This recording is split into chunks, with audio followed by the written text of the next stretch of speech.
Hi everyone, this is Anam. Welcome to PhD jobs and admission. So आज के इस session में मैंने रिसर्च मेथोडोलॉजी के कुछ इंपॉर्टेंट एमसीक्यू डिस्कस करे हैं for your upcoming BBAU PhD entrance examination 2022। तो जैसे कि आज के इस वीडियो में मैंने जो एमसीक्यूज है रिसर्च मेथोडोलॉजी के, इसको हिंदी में भी डिस्कस करा है, क्योंकि कई स्टूडेंट्स के हमें क्वेरीज आते हैं कि मैम हिंदी में भी एमसीक्यूज करवा दीजिए। तो मैंने आज के इस वीडियो में आपको हिंदी में भी एमसीक्यूज समझा दिया, बहुत अच्छी तरीके से सिंपल लैंग्वेज में समझाने की कोशिश करी है। सो आप इस वीडियो को एंड तक जरूर देख लीजिएगा। उसी के साथ साथ मैं आपको बता दूं कि बीबीएयू के पीएचडी एंट्रेंस एग्जामिनेशन जो होता है आपका, ये दो पार्ट्स में डिवाइडेड होता है, part 1 and part 2। So part 1 में आपके जो 50 क्वेश्चंस होते हैं ये रिसर्च मेथोडोलॉजी से पूछे जाते हैं, और आपको एग्जाम को भी क्वालिफाई करने के लिए मिनिमम 50% मार्क्स स्कोर करना होता है। अब मैं आपको बता दूं कि अगर आपने यूजीसी नेट, सीएसआईआर, आप जो भी एग्जामिनेशन आपने क्वालिफाई कर रखे हैं, तो फिर भी आपको इस यूनिवर्सिटी का पीएचडी एंट्रेंस एग्जामिनेशन देना होता है। आप यहाँ पर एग्जेम्प्टेड नहीं होते हो। सो याद रखिएगा कि आपकी प्रिपरेशन के लिए जो भी कैंडिडेट्स बीबीएयू के पीएचडी एंट्रेंस एग्जामिनेशन की प्रिपरेशन कर रहे हैं, उनके लिए हमने full syllabus video lectures provide कर रखा है रिसर्च मेथोडोलॉजी पर, जिसमें आपको हर एक टॉपिक पर वीडियो लेक्चर मिलने वाला है। डिटेल में हमने सारा एक्सप्लेनेशन रखे हैं, सारा आपको इंपॉर्टेंट पॉइंट्स मिल जाएंगे हमारे नोट्स में। जो भी आपको इंटरव्यू में भी क्वेश्चंस पूछे जाते हैं, उसके लिए भी हमारे नोट्स आपके लिए हेल्पफुल होंगे। Then full syllabus mock test हम आपको प्रोवाइड करते हैं। हर एक मॉक टेस्ट में हमने 40-50 क्वेश्चंस कवर कर रखे हैं। उसी तरीके से आपको प्रैक्टिस हो जाती है मॉक टेस्ट के थ्रू, आपको पता लगता है कि आप कितने वीक हो, कौन सा टॉपिक में आपको वीक है। सो आप उस टॉपिक पे फोकस कर सकते हो। And finally 1000+ practice MCQs PDF जो कि आपके रिवीजन का काम करती है। सो हम आपको रिसर्च मेथोडोलॉजी के लिए ये सारा कंटेंट प्रोवाइड करते हैं, जिससे कि आप आपके बीबीएयू के पीएचडी एंट्रेंस एग्जामिनेशन को इजीली क्रैक कर पाओगे। और हम आपको गारंटी देते हैं, अगर आप हमारा ये स्टडी मटेरियल फॉलो करते हो, तो आप इजीली आपका सिलेक्शन होने वाला है बीबीयू के पीएचडी एंट्रेंस एग्जामिनेशन के में।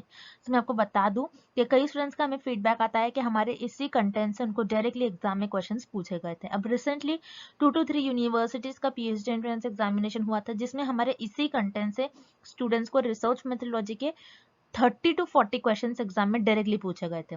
सो याद रखिएगा, हमारे इस कंटेंट को परचेस करने के लिए स्क्रीन पर जो आपको नंबर नजर आ रहा है, उस पर आपको हमें व्हाट्सएप के थ्रू कॉन्टैक्ट करना है। नॉर्मल कॉल इस नंबर पर नहीं लगेगा, और आप हमारे ऐप के थ्रू भी स्टडी मटेरियल को एक्सेस कर सकते हो। सो ऐप को एक्सेस करने के लिंक मैंने आपके साथ डिस्क्रिप्शन बॉक्स में प्रोवाइड कर रखी है, जिससे कि आप 1 क्लिक में ही सारे स्टडी मटेरियल को एक्सेस कर सकते हो। So let's begin with the video. हमारे इस रिसर्च मेथोडोलॉजी के कोर्स में हम आपको full syllabus video lectures, notes, 10 full syllabus mock test, 1000+ practice MCQs PDF provide करेंगे in both language, Hindi as well as in English. So हमारा जो ये रिसर्च मेथोडोलॉजी का कंटेंट है, ये हमने हमारे एक्सपीरियंस के बेसिस पर, और जो एक्चुअल पीएचडी एंट्रेंस एग्जाम में क्वेश्चंस पूछे जाते हैं, वो सारी चीजें हमारे इस रिसर्च मेथोडोलॉजी के कंटेंट में हमने कवर करे हैं। तो आपको हमारा, अगर आप कोर्स परचेस करोगे, अगर आप हमारा कोर्स फॉलो करोगे, तो आपको कुछ इस तरीके से हमारे रिसर्च मेथोडोलॉजी के कंटेंट में आपको प्रिपरेशन करना है कि आपको हमारे जो नोट्स है और जो मॉक टेस्ट इसको एक वीक में कवर कर लेना है। और ये जो 1000+ एमसीक्यूज पीडीएफ है, 1000+ एमसीक्यूज पीडीएफ, ये आप आपके एज अ रिविजन के तौर पर यूज कर सकते हो। आप आपके एग्जाम के एक दिन पहले, और अगर आप आपके एग्जाम के इवन 4 to 5 आवर्स पहले भी इसको एक बार रीड कर चले जाओगे, तो आप एग्जाम में इजीली क्वेश्चंस को मार्क कर आ जाओगे। तो मैं आपको गारंटी देती हूँ कि हमारे इसी रिसर्च मेथोडोलॉजी के कंटेंट से आपको एग्जाम में क्वेश्चंस पूछे जाएंगे। हमारे जो स्टूडेंट्स हैं, हमारे जो बैच के स्टूडेंट्स हैं, उन कई स्टूडेंट्स का फीडबैक है कि उनको हमारे इस रिसर्च मेथोडोलॉजी के कंटेंट से डायरेक्टली एग्जाम में 10 to 12 क्वेश्चंस पूछे गए थे। सो हमारे इस स्टडी मटेरियल को परचेस करने के लिए आपको इस नंबर पर हमें व्हाट्सएप के थ्रू कॉन्टैक्ट करना है। याद रखिए, आपको व्हाट्सएप के थ्रू ही हमें कॉन्टैक्ट करना है। और आप अगर मैसेज करते हो, मैसेज करने के विद इन 15 to 20 मिनट्स में आपको सारा स्टडी मटेरियल प्रोवाइड कर देंगे। और आप हमारा ऐप को भी डाउनलोड कर सकते हो, जो कि है ग्लोबल ऑनलाइन ऐप। सो इस ऐप पर आपको 1 मंथ की वैलिडिटी मिलेगी, और अगर आप ऐप पर जाते हो तो आपको डायरेक्टली वहां पर सारा कंटेंट इजिली अवेलेबल हो जाएगा। और ऐप को डाउनलोड करने के लिंक मैंने डिस्क्रिप्शन बॉक्स में प्रोवाइड कर रखी है। सो वहां से आप हमारे ऐप को एक्सेस कर सकते हो। And let's begin with the video. पहला प्रश्न, संदर्भ ग्रंथ सूची बनाते समय निम्नलिखित में से किसकी आवश्यकता नहीं होती है? Which of the following is not required in preparing bibliography? इस प्रश्न में हमें पता लगाना है कि संदर्भ ग्रंथ सूची बनाते समय दिए गए विकल्प में से एक ऐसा कौन सा विकल्प है जिसकी आवश्यकता नहीं होती है।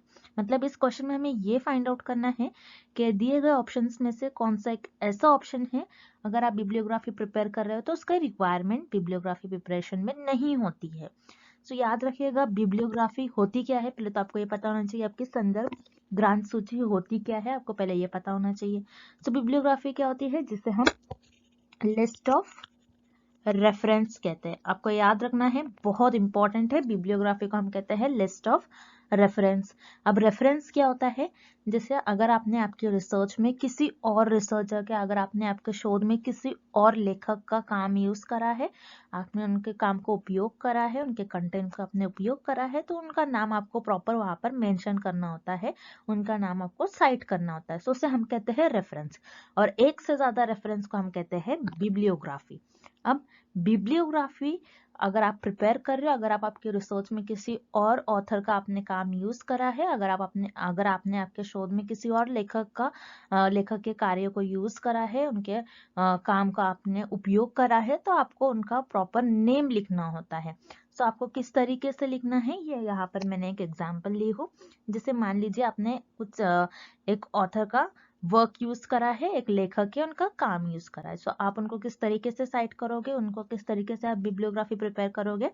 सो यहाँ पर जैसे एक साइंटिस्ट और एक ऑथर का नाम है अलेक्जेंडर कैरोल।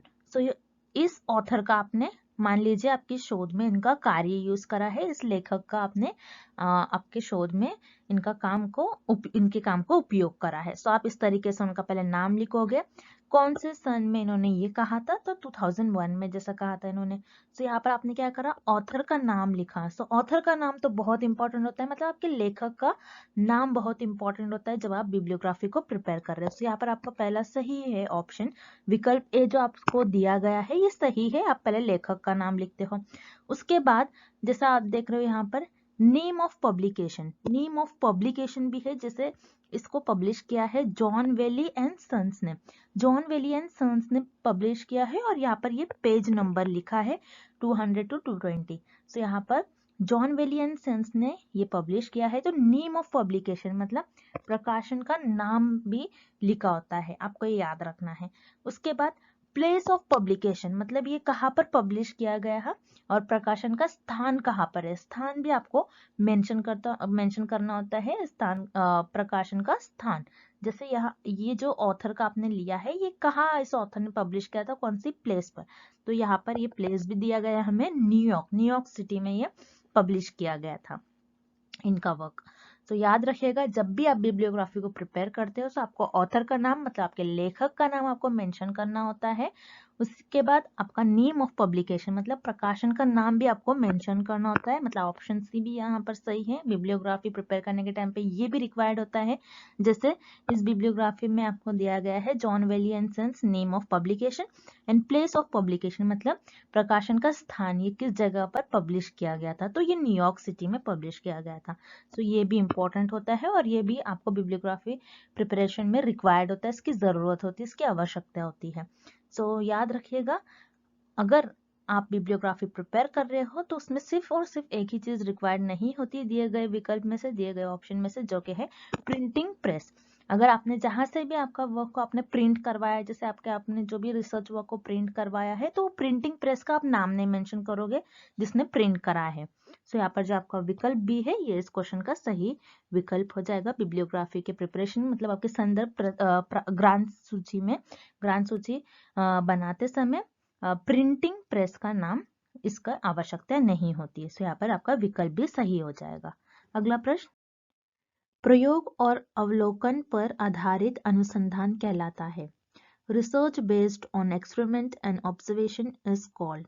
इस प्रश्न में हमें यह पता लगाना है आप कौन सी ऐसी रिसर्च होती है जो आपके प्रयोग और अवलोकन पर आधारित होती है, कौन सी ऐसी अनुसंधान होती है जो आपके एक्सपेरिमेंट एंड ऑब्जर्वेशंस पर बेस्ड होती है। मतलब ऐसी रिसर्च जिसमें आप किसी की कही सुनी बातों का विश्वास नहीं करते हो, आप जो ऑब्जर्व करते हो, आप जैसे एक्सपेरिमेंट करते हो, जो रियलिटी में है, जो हकीकत में है, जो रियलिटी में आप उसी को बताते हो, और आप आपके अनुभव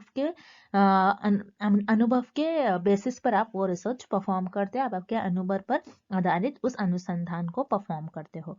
तो उस अनुसंधान को हम कहते हैं अनुभविक और प्रयोग सिद्धित अनुसंधान, जिसे हम कहते हैं एम्पायरिकल रिसर्च। सो यहाँ पर जो आपका विकल्प डी है ये सही हो जाएगा।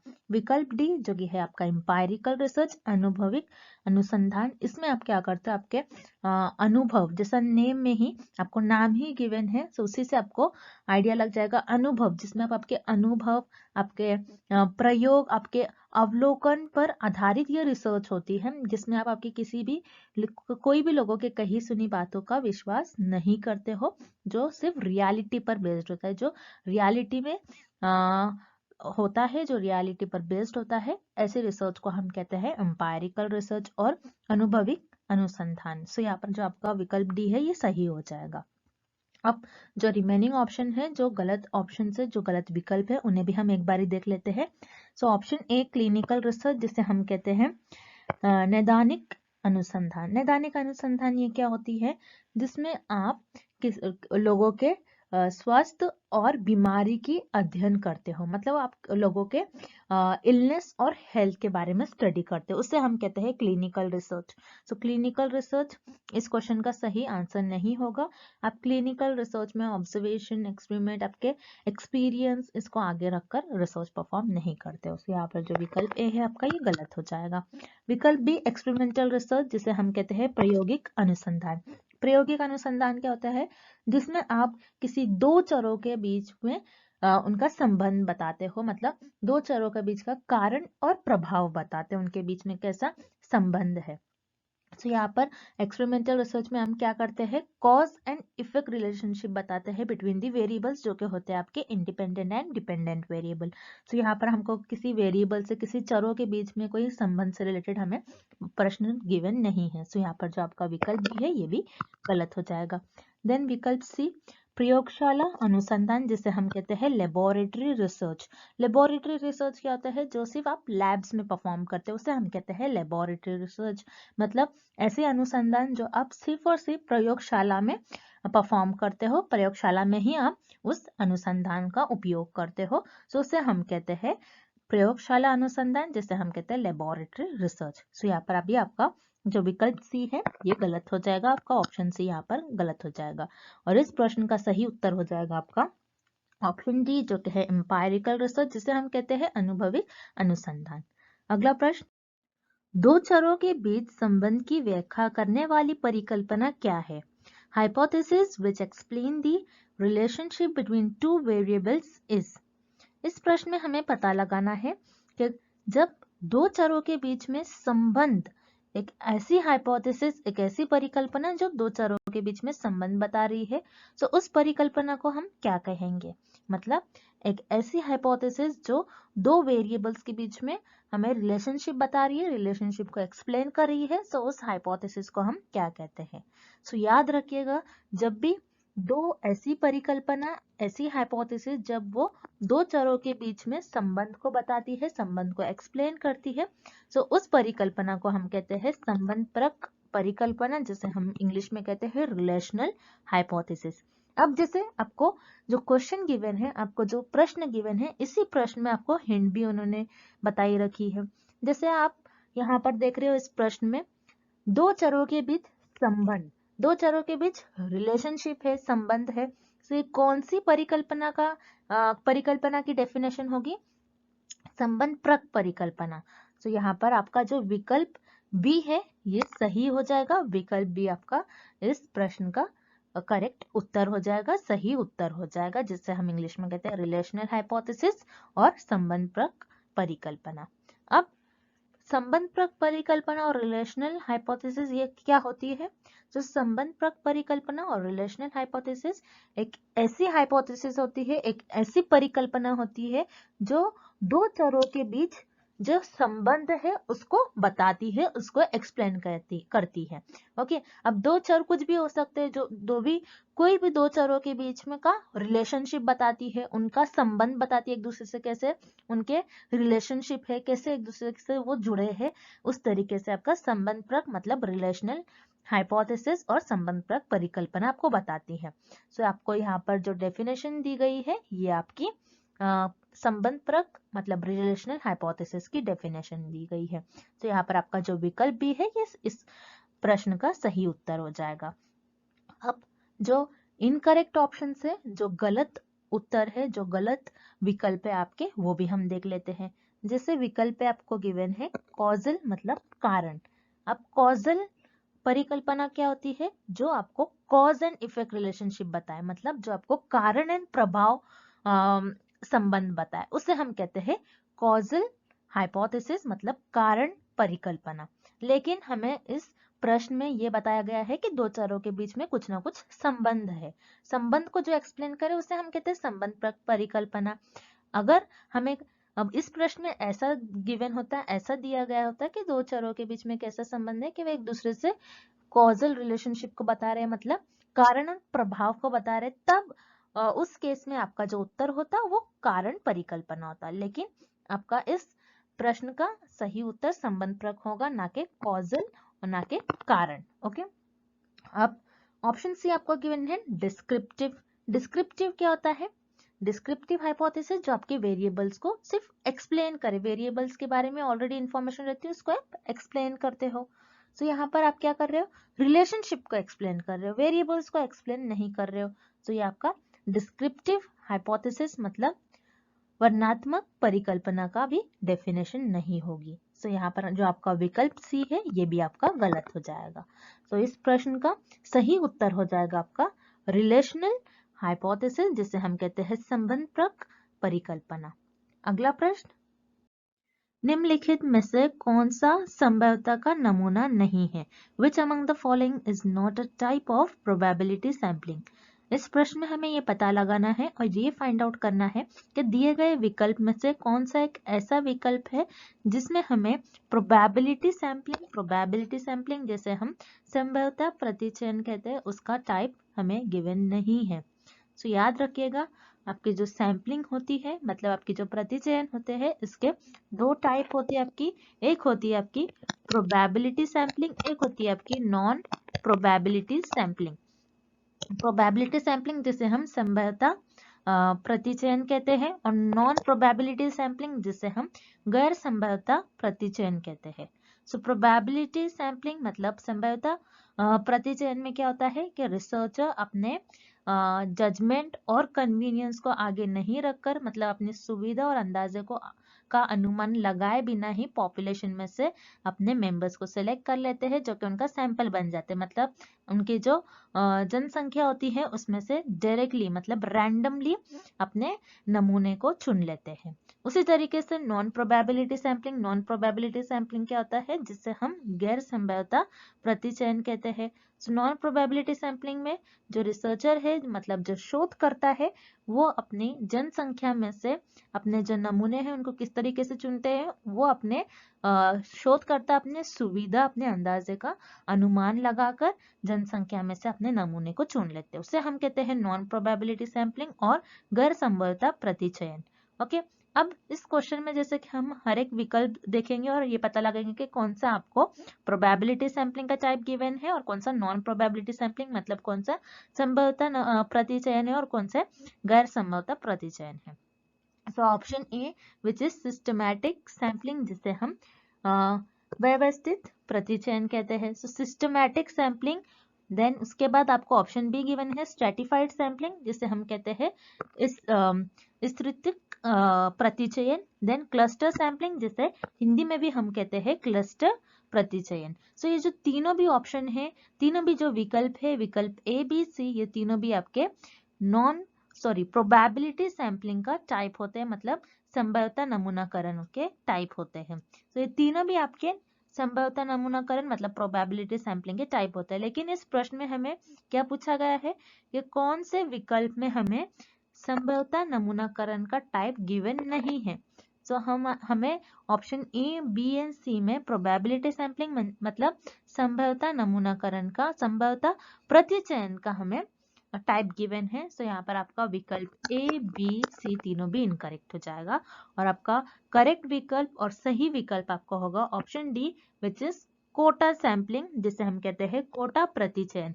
कोटा सैंपलिंग क्या होता है? ये आपका नॉन प्रोबेबिलिटी सैंपलिंग का एक टाइप होता है, मतलब गैर संभवता प्रतिचयन का एक टाइप होता है, जिसमें आप क्या करते हो, और शोधकर्ता मतलब रिसर्चर क्या करते हैं, पॉपुलेशन होती है उनकी, पॉपुलेशन में से ऐसे लोगों को सिलेक्ट करते हैं जो उनका रिसर्च का एम है, जो उनके रिसर्च स्टडी का एम है, जो उनके शोध का एम है। तो यहाँ पर क्या किया, उनकी जो जनसंख्या है, ये रिसर्चर की जनसंख्या है, ये शोधकर्ता की जनसंख्या है। जनसंख्या में से शोधकर्ता ने अपनी सुविधा के हिसाब से और अपने अंदाजे के हिसाब से क्या कर लिया, ऐसे ऐसे मेल को सिलेक्ट कर लिया, ऐसे ऐसे पुरुषों को सिलेक्ट कर लिया जो जिनकी जो एज है वो 40 के अबव है, जिनकी एज, जिनकी वर्ष कितनी है, 40 के ज्यादा है, 40 से ज्यादा है, उन लोगों को अपनी सुविधा, अपने अंदाजे के हिसाब से ले लिया कि उनको लगता है मुझे इन इन पुरुषों से मुझे इंफॉर्मेशन मिल सकती है।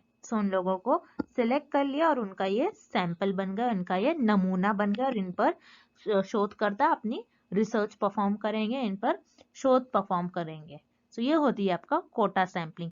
कोटा सैंपलिंग आपके नॉन प्रोबेबिलिटी सैंपलिंग का टाइप होती है, मतलब गैर संभवता प्रतिचयन का एक टाइप होती है। सो यहाँ पर आपका जो करेक्ट विकल्प हो जाएगा, आपका जो सही विकल्प हो जाएगा वो हो जाएगा option D, quota sampling, which is quota प्रतिचयन। अगला प्रश्न, निम्नलिखित में से किस चर को मात्रात्मक शब्दों में व्यक्त नहीं किया जा सकता है? Which of the following variables cannot be expressed in quantitative terms? इस प्रश्न में हमें ये फाइंड आउट करना है, ये पता लगाना है कि दिए गए विकल्प में से कौन सा ऐसा एक विकल्प है, कौन सा ऐसा एक वेरिएबल है, कौन सा ऐसा एक चर है जो आपके क्वांटिटेटिव टर्म को और मात्रात्मक शब्दों को एक्सप्रेस नहीं कर रहा है, व्यक्त नहीं कर रहा है। अब हम वन बाय वन ये सारे विकल्प देख लेते हैं। सो आपको पहले विकल्प देखने से पहले आपको ये पता होना चाहिए कि क्वांटिटेटिव टर्म क्या होता है, मतलब मात्रात्मक टर्म क्या होता है। क्वांटिटेटिव, जैसा ये नाम से ही हमें इसका अर्थ पता चल रहा है, जो क्वांटिटी बताए, जो क्वांटिटी बताए। और क्वांटिटेटिव टर्म्स में हमारे पास जो भी वेरिएबल्स होंगे, जो भी चर होंगे, यहाँ पर हमारे पास नंबर्स में सारा डेटा अवेलेबल होगा। आपको ये याद रखना है, नंबर्स के फॉर्म में हमारे पास सारा डेटा प्रेजेंट होगा, ओके, जो कि नंबर को दर्शाता है। अब क्वांटिटेटिव टर्म्स को कौन सा वेरिएबल, कौन सा चर एक्सप्रेस नहीं कर रहा है, हम ये वन बाय वन हर एक विकल्प देखेंगे और इस प्रश्न को सॉल्व करेंगे। सो ऑप्शन ए आपको गिवन है सोशो इकोनॉमिक स्टेटस, जिसे हम कहते हैं सामाजिक आर्थिक स्थिति। तो किसी की सामाजिक आर्थिक स्थिति उसके इनकम से लगाया जा सकता है। सो इनकम नंबर्स के फॉर्म में होती है, ओके, नंबर पर आधारित होती है। किसी की इनकम कुछ होगी 90,000, किसी की इनकम होगी 90,000, किसी की 70,000। सो यहाँ पर आपको नंबर्स के रूप में डेटा मिल रहा है। सो ये आपका क्वांटिटेटिव टर्म का एक्सप्रेस कर रहा है। ये जो आपका ऑप्शन ए, विकल्प ए जो है आपको ये क्वांटिटेटिव टर्म को एक्सप्रेस कर रहा है और दर्शा रहा है। सो यहाँ पर आपका ऑप्शन ए इनकरेक्ट हो जाएगा, विकल्प ए गलत हो जाएगा। देन विकल्प बी, मैरिटल स्टेटस, जिसे हम कहते हैं वैवाहिक स्थिति।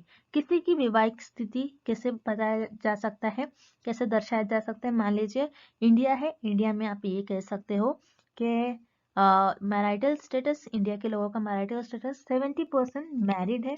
मतलब यहाँ पर आपके पास जो डेटा मिल रहा है आपको, ये नंबर्स के फॉर्म में मिल रहा है, नंबर पर आधारित मिल रहा है, नंबर को दर्शा रहा है। सो ये भी आपका क्वांटिटेटिव टर्म को एक्सप्रेस कर रहा है। ये भी विकल्प, ये भी आपके मात्रात्मक टर्म को दर्शा रहा है। सो यहाँ पर भी आपका ऑप्शन भी गलत हो जाएगा। देन विकल्प सी हम देखते हैं, जो कि है न्यूमेरिकल एप्टीट्यूड, जिसे हम कहते हैं संख्यात्मक अभिरुचि। किसी की संख्यात्मक अभिरुचि मतलब किसी की संख्यात्मक अभिरुचि, जैसे न्यूमेरिकल एप्टीट्यूड में ये हम पता लगाते हैं कि जो पर्सन है, कोई भी पर्सन है, वो मैथ्स में कितना अच्छा है, वो मैथ्स किस तरीके से वो सॉल्व कर पा रहा है। जैसे न्यूमेरिकल, संख्यात्मक, नंबर्स मतलब आपका जो वर्ड गिवन है उसी में आपको नंबर्स को दर्शा रहा है ये वर्ड, तो ये ऑब्वियसली आपका जो है क्वांटिटेटिव टर्म को एक्सप्रेस कर रहा है आपका विकल्प सी। तो यहाँ पर आपका विकल्प सी भी गलत हो जाएगा। देन विकल्प D professional aptitude, professional attitude जिसे हम कहते हैं पेशेवर अभिरुचि, किसी के प्रोफेशनल एटीट्यूड मतलब वो पर्सन कैसा है, ओके वो पर्सन कैसा है, आप यहाँ पर उसकी क्वालिटी को दर्शा रहे हैं उसके। सो यहाँ पर ये क्वांटिटेटिव टर्म को एक्सप्रेस नहीं कर रहा है बल्कि ये क्वालिटेटिव टर्म को एक्सप्रेस कर रहा है। सो प्रोफेशनल एटीट्यूड ये आपके क्वांटिटेटिव टर्म को नहीं दर्शा रहा है बल्कि क्वालिटेटिव टर्म को दर्शा रहा है, इसलिए यहाँ पर आपका करेक्ट ऑप्शन हो जाएगा ऑप्शन डी प्रोफेशनल एटीट्यूड, पेशेवर अभिरुचि। And thank you for watching this video. Good luck with your preparation and see you tomorrow with another video.